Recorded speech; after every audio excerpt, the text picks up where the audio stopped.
Técnica y práctica del psicoanálisis. Ralph Grinson.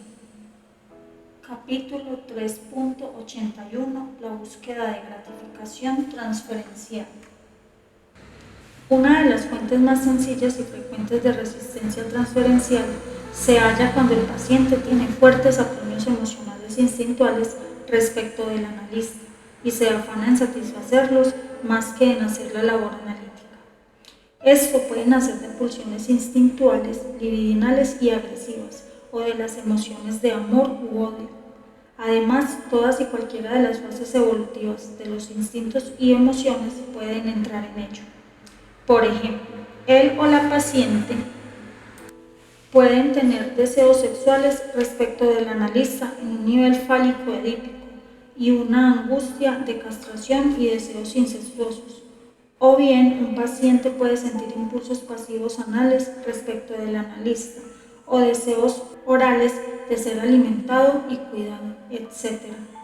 Cualquiera de esos elementos libidinales pueden impeler al paciente a tratar de obtener alguna forma de satisfacción y a renunciar a la labor analítica. A manera de ejemplo, permítaseme citar el caso de una paciente que en diferentes ocasiones fue impulsada por cada uno de los componentes libidinales recién mencionados. Al comenzar su análisis, era una paciente reprimida con un problema de bulimia. Solía guardar un silencio triste, pero que deseaba que yo le hablara. En aquel tiempo, hablarle yo significaba estar dispuesto a alimentarla.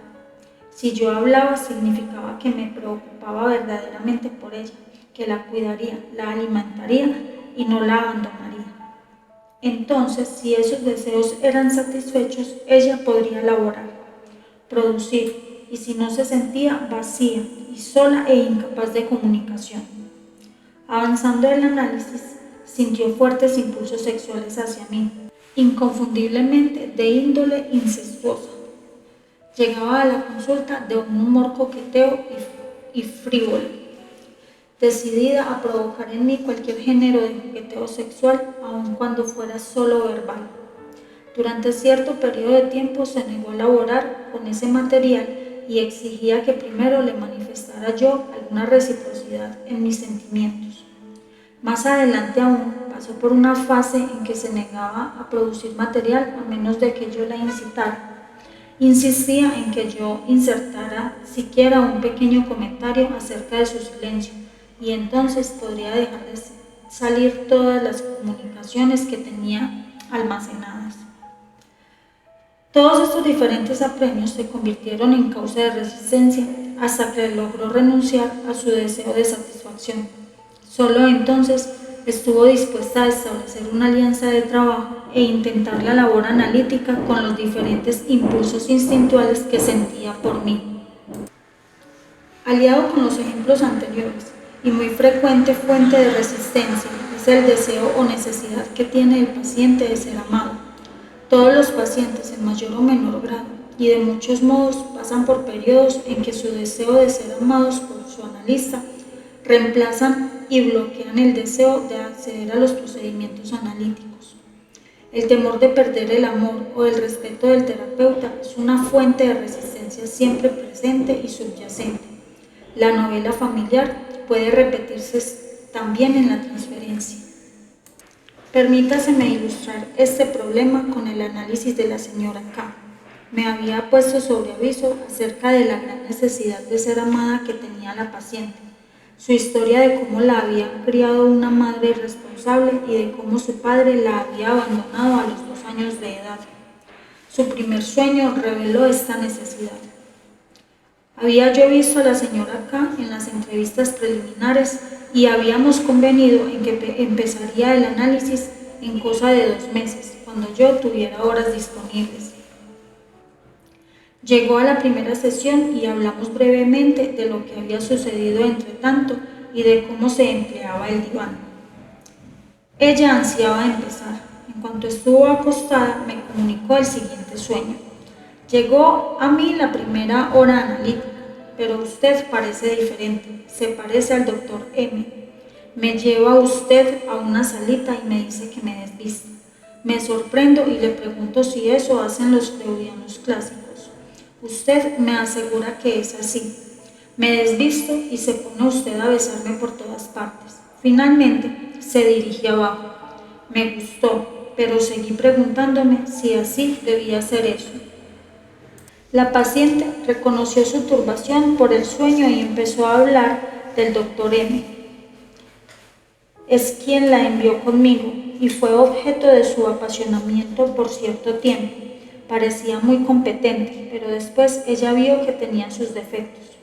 Él parecía gustar de su flirteo, lo que le demostró a ella que algo andaba mal en su vida particular.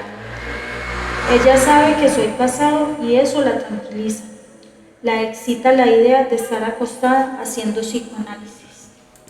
Temía que yo la aceptara en calidad de paciente, porque había oído que yo tenía pocos pacientes particulares. Tal vez yo la expulse cuando descubra que es una nada. Me parecía un poco brusco la última vez que nos vimos. No tan acogedor como en las primeras sesiones, pero estaba decidida al análisis conmigo. Hubiera esperado cuanto fuera necesario. Estaba cansada de tomar gente inútil o de desecho. Quiero lo mejor. Pausa. Quiero lo mejor, pero ¿podré conservarlo? ¿Qué me hace creerme merecedora de ello? Pausa. Todo cuanto he tenido que valiera la pena fue porque era bonita. Tal vez por eso me aceptó usted como paciente, pero ¿por qué había de soñar que usted me besaba abajo? Ni siquiera sé cómo se dice eso correctamente. Tal vez me enseñe usted a hablar como es debido. ¿O acaso está usted ya cansado de oírme? Pausa. Tengo problemas sexuales.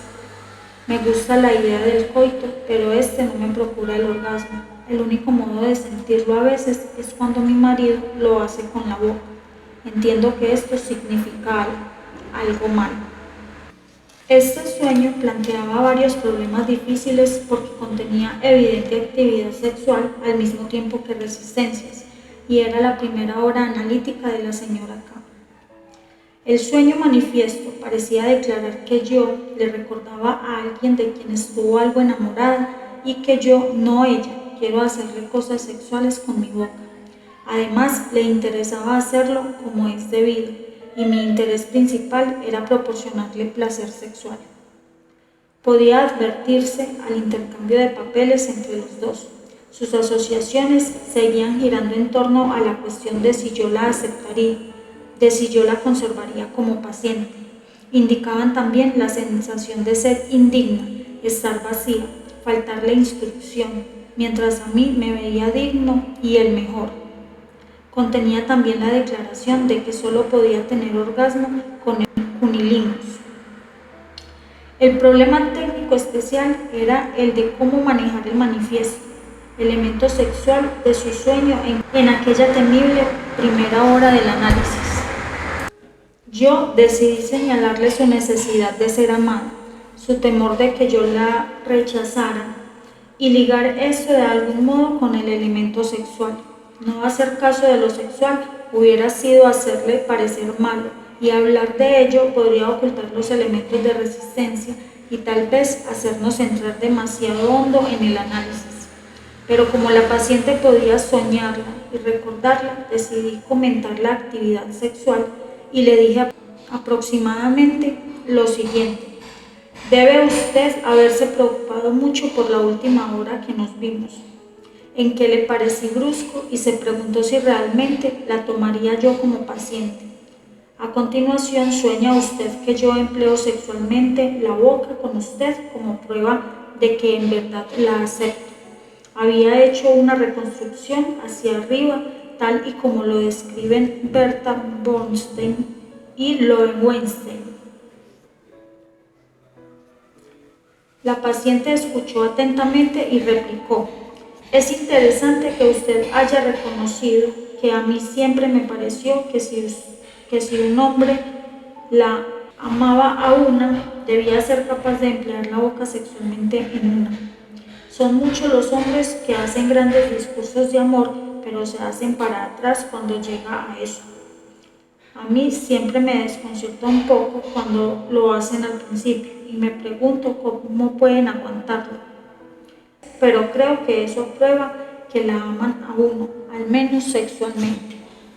La necesidad de ser amada y el terror de ser rechazada eran factores en las resistencias de transferencia de la señora K. Para ella, ser rechazada equivalía a ser abandonada. El abandono provocaba fuerte rabia que ella dirigía hacia adentro y por consiguiente sentía que ella no valía nada. En parte eso era para conservar el análisis idealizado, porque ella temía que su propia hostilidad lo destruyera, y entonces ella quedaría verdaderamente sola y sería verdaderamente nada. Puedo dar también ilustraciones del lado agresivo. Hay pacientes que se llenan de impulsos hostiles y destructivos, que inconscientemente se empeñan en acabar con el analista y el análisis en lugar de analizar sus impulsos. Un paciente mío, neurótico depresivo, con una colitis ulcerosa, se peleó con su mujer, a la que acusaba de no darle el alimento debido. Salió de su casa hecho una tempestad para acudir a su sesión analítica. A mí me parecía evidente que desplazaba la hostilidad de su madre a su esposa. Cuando me pareció relativamente razonable, se lo señalé así. Todo cuanto oyó de esta interpretación fue que yo estaba de parte de su esposa. Aquella noche, a pesar de que llevaba años siguiendo una dieta rigurosa, fue solo a un restaurante y comió cuanto pudo de todos los alimentos que le estaban prohibidos. Remató la cena con mucho coñac y café negro. Aquella noche tuvo dolores agudos, graves vómitos y diarrea. La furia que sentía contra su madre, su esposa y yo mismo la volvió contra sí a manera de desquite. De acuerdo con la fórmula, me mataré y lo sentirán todos. Además de sus otros significados, tiene ese comportamiento, el de intento de estropear el análisis y herir al analista. Los pacientes que tienen la llamada transferencia erotizada son propensos a una actuación muy destructiva. Esto se ve también en caracteres muy impulsivos, perversiones, casos límites, etc. Todos estos pacientes tienen resistencias de transferencia que proceden de impulsos subyacentes de odio. Tratan solo de descargar esos sentimientos y oponerse a la labor analítica. La tarea técnica consiste en dar con el momento en que uno puede movilizar el yo razonable. Por lo general, una vez disipada la intensidad de los sentimientos y reducido el apremio de las exigencias instintuales, resulta accesible un yo razonable. Las exigencias de satisfacción menos intensas, sutiles y crónicas son más difíciles de descubrir y de señalar al paciente. Una vez que éste puede reconocerlas, resultan también accesibles a la labor analítica. Capítulo 3.82. Reacciones de transferencia defensivas. Otra forma típica de resistencia transferencial se da cuando el paciente repite y revive en relación con su analista sus defensas contra la participación instintual y emocional. Esto puede volverse el atributo y la función principal de la reacción transferencial. Esta forma de resistencia puede calificarse de reacción transferencial defensiva. Estas reacciones siempre son resistencias de transferencia y tienen por objeto ocultar otros aspectos y formas de los fenómenos transferenciales. Diversas variedades clínicas típicas se presentan con gran frecuencia y merecen ser aisladas para examinarlas. Una de las formas de reacciones de transferencia defensivas más comunes es la persistencia del comportamiento razonable y racional con el analista. Tal ausencia prolongada de reacciones irracionales parece superficialmente una ausencia de transferencia, pero es en realidad una reacción transferencial, aunque de tipo defensivo. El comportamiento razonable y racional persistente es el lado defensivo de una serie de reacciones bajo las cuales se oculta lo instintivo, lo emocional y lo irracional. Este tipo de reacciones transferencial defensiva suele verse al comienzo del análisis en los que desean ser buenos pacientes. Ilustremos esta situación describiendo brevemente a un paciente mío de cerca de 40 años, quien acudió al análisis por una impotencia sexual que duraba ya unos 8 años. La impotencia se limitaba a su esposa, porque con otras mujeres era potente, pero se sentía culpable tanto en su infidelidad como de su impotencia. Sin embargo, no podía renunciar a sus relaciones extraconyugales a pesar de que amaba a su esposa. Era muy competente y desarrollante en su labor profesional, un campo de terrible competencia, donde el triunfo requería bastante audacia y aún combatividad. En sus análisis era muy concienzudo y cooperante, trataba cuanto podía de hacer asociaciones libres, comunicaba sueños, intentaba entender mis interpretaciones, hablaba con un sentimiento moderado y no era frío ni demasiado intelectualizado. A veces quedaba en silencio y deseaba que yo dijera algo, pero sabía que los analistas deben ser callados. A menudo le parecía que estaba haciendo pocos progresos, pero se echaba la culpa a sí, ya que estaba convencido de que yo era un analista competente. Cuando tenía material embarazoso que comunicar, se reprochaba el ser muy infantil, puesto que sabía que yo no lo iba a criticar. Los analistas estaban acostumbrados a esas cosas. Si yo hacía interpretaciones que no podía aceptar o entender, decía que yo debía tener razón y que sencillamente él era un poco torpe o de lenta entendedera. Entonces yo empecé a señalar cómo sus reacciones siempre eran razonables y a preguntarme si acaso alguna vez no tendría algún otro sentimiento o fantasía acerca de mí. Él no tenía idea sino de que yo era un analista competente que hacía cuanto podía. Le hice ver que en algunos de sus sueños había situaciones en que yo aparecía muerto o mutilado, y esas imágenes tenía que proceder de su interior. Convino él en que parecía plausible, pero no podía hallar tales sentimientos dentro de sí. Cuando traté de hallar la figura del pasado a la que habría él reaccionado de modo semejante, resultó ser su padre. Para el paciente, el padre era un hombre honrado, concienzudo, muy trabajador, que siempre le había inspirado sentimientos razonables, racionales y cordiales. Él siempre era tolerante y comprensivo en cuanto a los defectos de su progenitor. Esto estaba en señalado contraste con su comportamiento hostil y combativo para con los otros hombres de autoridad, para con sus competidores. Parecía estar protegiéndonos a mí y a su padre de sus impulsos instintuales inconscientes. ¿Pero por qué? Un sueño dio el material clave.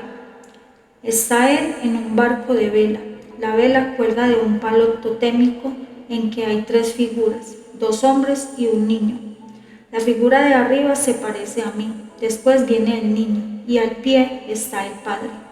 Sus asociaciones condujeron a lo siguiente. Cuando él tenía 7 años de edad, su padre había padecido un ataque cardíaco y al paciente le había hecho creer que eran sus explosiones emocionales del paciente las que casi matan al padre. Este material no era nuevo, pero parecía adquirir nueva importancia para el paciente. Vacila unos momentos y después me dice sosegadamente que había sabido que yo una vez tuve un ataque cardíaco. Prosigue diciendo con cordialidad que está seguro de que yo me debo cuidar bien, ya que no dejo de ser un médico. En su tentativa de hablar tranquilizadoramente, notó cierta falta de consistencia. Le interrumpo. Noto cierta falta de consistencia. Le interrumpo y pregunto, ¿algo le preocupa? ¿Qué otra cosa ha estado usted pensando? El paciente suspira, quiere reír y después dice que se ha oído que yo tengo más de 50 años y que eso le ha sorprendido desagradablemente. Creía que yo era un cuarentón, porque parezco joven y como tal me comporto. Investigo. Le ha sorprendido desagradablemente que yo tenga más de 50 años. ¿Qué le sugiere esa idea de tener más de 50 años? El paciente dice rápidamente: mi padre murió de 53 años y no puedo soportar la posibilidad de que usted muera. Ya tengo hartas cosas en la conciencia. No creo habérselo dicho nunca, pero el niño del palo totémico me hizo recordar la muerte de nuestro primer hijo. Le dije que mi mujer tuvo placenta previa, pero hasta ahora no comprendí que yo me sienta culpable de haberlo ocasionado por haber tenido un coito con ella poco antes de su hemorragia. Interpreto para él. Y usted se hizo impotente con su mujer para estar seguro de que nunca volvería a lastimar a otro bebé. Replica: sí, yo no merezco el coito con una mujer buena. De mí parece que solo puedan salir cosas destructivas cuando me dejo llevar. Tiene usted que agradecer que aquí me domine también. Pausa, silencio. Ahora es patente que detrás de lo sempiternamente razonable, detrás de su transferencia defensiva, hay sentimientos e impulsos tumultuosos. Su modo de ser razonable conmigo era para protegerme y preservarme de su hostilidad destructiva. Analizando la historia de esa moderación y racionalidad, conseguimos al final que el paciente sintiera los tormentosos impulsos que tenía detrás de aquella barrera protectora. La falta aparente de reacciones de transferencia resultó una transferencia defensiva. El paciente repetía con su analista una serie de reacciones defensivas que le habían parecido necesarias en relación con su padre y después con su mujer. Esas reacciones defensivas eran una resistencia y opuestas al descubrimiento de los componentes instintuales y afectivos que estaban ocultos debajo. En el ejemplo citado, el paciente transfirió toda una serie de defensas al analista, pero se ven casos en que solo pueden transferirse una actitud defensiva única. Hay pacientes que siempre reaccionan a una interpretación pareciendo aceptarla. Tal vez estén repitiendo una actitud sumisa del pasado para disimular sentimientos agresivos. Uno de mis pacientes jamás hizo una interpretación por su propia iniciativa. Por evidente que fuera el material, siempre esperaba que yo la hiciera. Este comportamiento defensivo se debía al hecho de que su hermano mayor competía terriblemente con él y lo agredía fuertemente si el paciente amenazaba de algún modo su supremacía. Por eso el paciente representaba conmigo el mismo papel ingenuo y de no enterado, el mismo papel defensivo que había adoptado con su hermano mayor. Hasta ahí, los ejemplos de reacciones de transferencia defensivos son aquellos en que ciertas defensas están en el primer plano de los fenómenos de transferencia, pero hay otras reacciones de transferencia defensiva en que ciertas reacciones instintuales y afectivas se emplean a manera de defensa contra otros fenómenos instintuales y afectivos.